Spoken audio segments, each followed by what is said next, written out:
Good afternoon, Simon from Prestige. I know I'm going live a bit today, but there's quite a bit to cover, and I've been asked to cover certain particular things by several particular clients, so it's better for me to do it on one ground. This particular garden that we're in, we've got rose plants, rose bushes, apple trees, pears trees, fruit trees. And one particular one that Mike's just gathering up behind me is a fruit tree. Now, there's certain particular things to take into account when we're covering fruit trees and how to prune. Certainly winter time is the best time to prune these. I spent a day outside in the snow at Askham Bryan and I wasn't very happy, I must admit. I remember that day quite well. I actually had a go at the teacher or the lecturer saying we don't need to spend a day lecturing and understanding about fruit trees, but when I look back on it, he was very right and I was very wrong. Now then, if I just show you here down the way here, this particular tree here, this is a fruit tree as well, and what's happened with this particular tree here is as it's been cut actually quite poorly, too much, and the cuts, as you can see from probably back here, I don't know if you can get that, is it's all been cut very high. So where it's been cut, I can tell straight away has been a lot on the top, and therefore you get a lot of growth going up from the top rather than in and around the tree, and we call these water shoots. And pretty much it's almost a waste of time because the cuts at the top there, really, I can't grab an apple and stick it in my mouth, and that's what we obviously want to do when you're in the garden. So Mike's obviously working with me at the moment, and he's been great today picking up a lot of the cuttings. Now this particular fruit tree here has been trailed, and what does that mean? It's placed against the wall, and it's been trained and trailed along the wall to set back. Now you're getting a lot of the branches again leading up, which is very difficult to be able to again reach. And you've got, I'm 6 foot, well I'm not 6 foot actually, that's a lie, I'm about 5'9.5", 5'10", but I always try and nick a few. And so I can't reach above that wall to grab an apple. So we've been contracting here, I've been brought in particularly because I'm RHS certified to handle fruit trees. They're very expensive, and when they get mature, you want to get a good harvest from them. So what are the tricks and tips that I'm going to give today? Well, there's a word called festoon in French, which means to cover all over. So we've got a situation with an apple tree here where the branches, as you can see, it's going right across into the next person's garden, and that effectively, I have to cut all of that away. That's a waste of apples, waste of harvest, waste of money, and also the aesthetics of it. It's not going to look nice if I just take that limb off.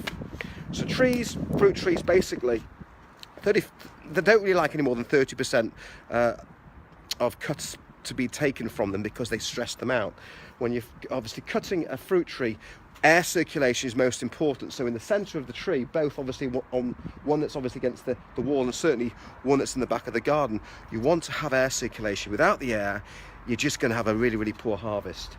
In addition to that, you get a lot of displacement and a lot of branches crossing over, rubbing on each other, and that can cause diseases, open wounds, infections, etc.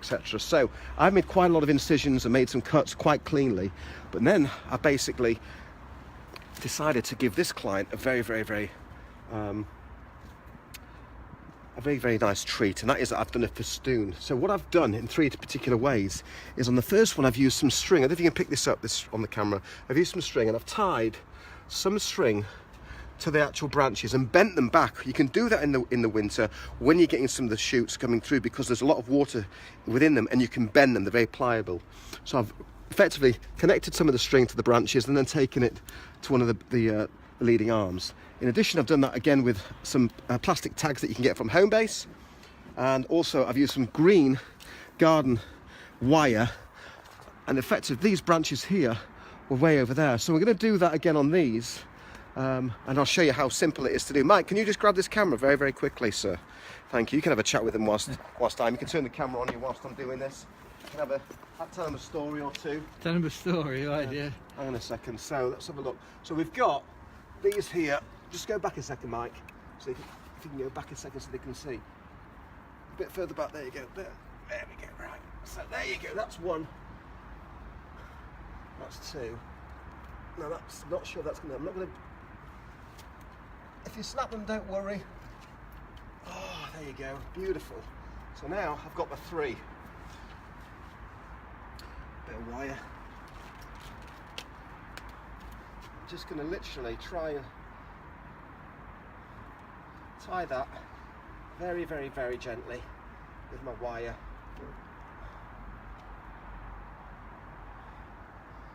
this goes wrong on live, that'll be funny. There's still time. It's still time, there is still time, Mike, thank you for that. There you go. Also be mindful when you are cutting them, step back, take a look at how it looks. It's always very, very, very important.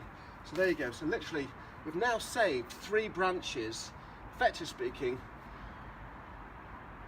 I've done so much good for the tree here because I haven't cut its limbs, I haven't cut anything, I haven't made any wounds, and literally the harvest that this client will get in the summer on the fruit will be great. And I've basically not cut off the new growth. All of these, if you can see the colour, let me grab that a second, Mike. See the colour of these are all new. That's a new growth. Literally, it's new growth. So effectively speaking, thumbs up, it's called Festoon, check it out, take a look at it. One thing good about this particular job is if I fall off the ladders here, I'm straight onto the trampoline. I might have to try that. There you go. Have a good afternoon. Hope you're all well. I can see a few people watching me. Weekend's coming. Also, 2 hours to go to get this garden done. A little bit of a panic. Snow is meant to be coming at 4 o'clock. So there you go. Have a good one. Apple tree pruning. Should you need any further information on landscaping, apple tree pruning, rose pruning, general maintenance, obviously throughout the garden, give us a shout. Hope you're having a good day and happy Friday. All the best.